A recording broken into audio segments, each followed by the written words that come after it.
Hi, this is Steph with Belladonna Dyes, and today we're going to ice dye a dress.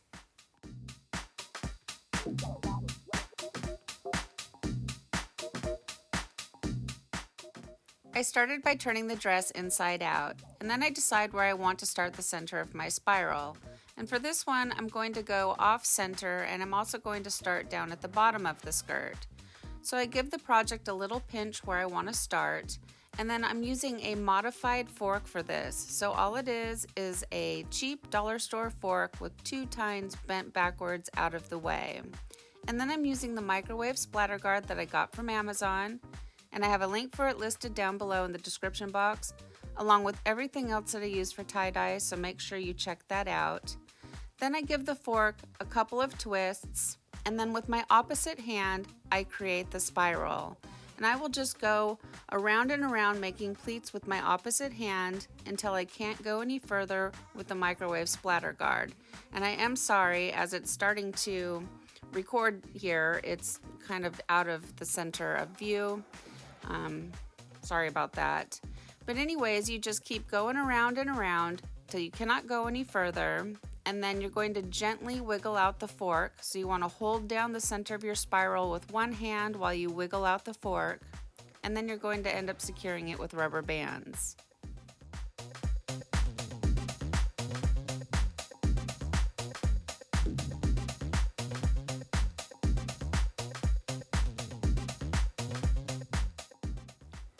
As usual, I'm using my favorite rubber bands to secure the project. And to add your rubber bands, you just open them really wide and then drag them along the table underneath the project and gently let them go.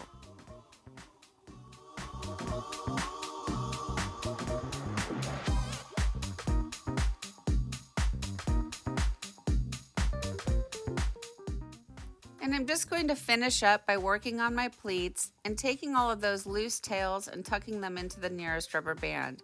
So I like to go around and around the project, pulling on those loose tails, making a nice tight spiral. That way, if you have to pick it up and move it, it's not going to fall apart on you.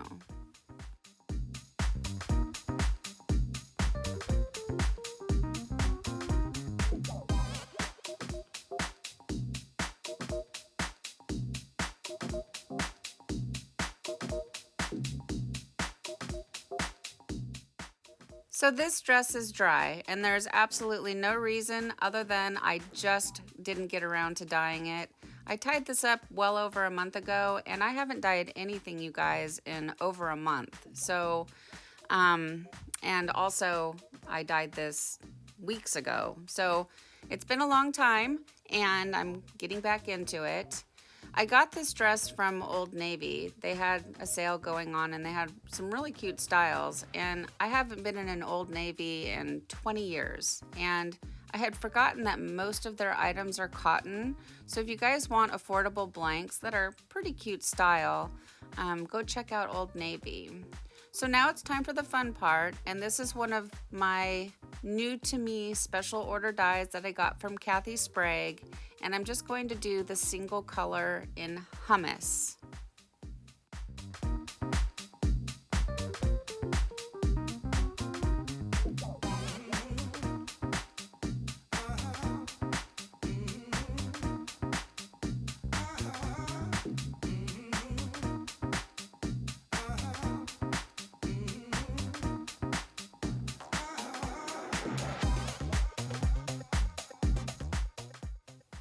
Next, I give the areas with dye a quick little sprinkle of soda ash for good measure, and then I add my ice. And I came back and checked the project after the first layer of ice had melted, and there wasn't a lot of saturation on the back, so I hit it again with a second layer of soda ash and ice. And then I let it batch for 48 hours after the ice melts. So this dress ended up sitting for about 4 days. And that's okay. I wasn't into it, and so I didn't get around to washing it. But now it is time for the rinse out, and you want to start by using cold water to rinse away any soda ash that might still be reacting within the fabric, and then increase your water up to hot and rinse until the water runs pretty much clear. From here, I take it to the washing machine and I do however many hot water cycles it takes using Kirillon. And I will tell you, for this particular project, it was the only one I had going on at the time. So I washed it one time with Kirillon, and then I did a second final hot water cycle using Millsoft. Then I put it in the dryer and I ironed it, and we'll come back and we'll see the results.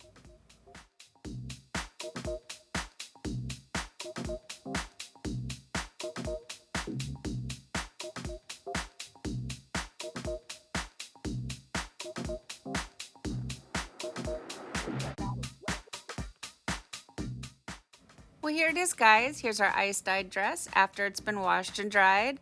And I think it turned out really cute. It's such a cute style of dress. It's very casual and comfortable. And I really do like this color Hummus. I was thinking it was going to be a lot more bland, just sort of like a neutral, well, you know, the color of hummus. But it's not. There's a lot going on here. It has a really nice, like a bronzish sort of color to it, and then it splits down into all these really pretty colors. It splits down into a nice green, which reminds me a lot of like sage green, a really earthy green. And then it has some golden tones and some reddish tones here and there, even a blue split here and there. But the one that really stands out to me is the nice light pink that came out of it. It's just really nice and soft and subtle. And for those of us that ice dye, you know, we're looking for those color splits, and Hummus does not disappoint. So when I made this dress, I made it with the single color Hummus because I wanted it to be pretty bland. I was thinking of making it for my daughter, who doesn't really care for tie-dye, and she doesn't really like a lot of color. So I thought this would be perfect for her. And I'm glad I went with Hummus because it's just really pretty, and it's kind of earthy. And if you want to get these dyes, you want to head over to Facebook, and it's Kathy Sprague over at Tie-Dye Supplies Marketplace. So what do you guys think of this dress? Please leave me some comments down below. Thank you so much for watching. Please subscribe to my channel, leave a thumbs up, and click the bell and set it to all. That way you get notified of future uploads. And remember, have fun tie-dyeing.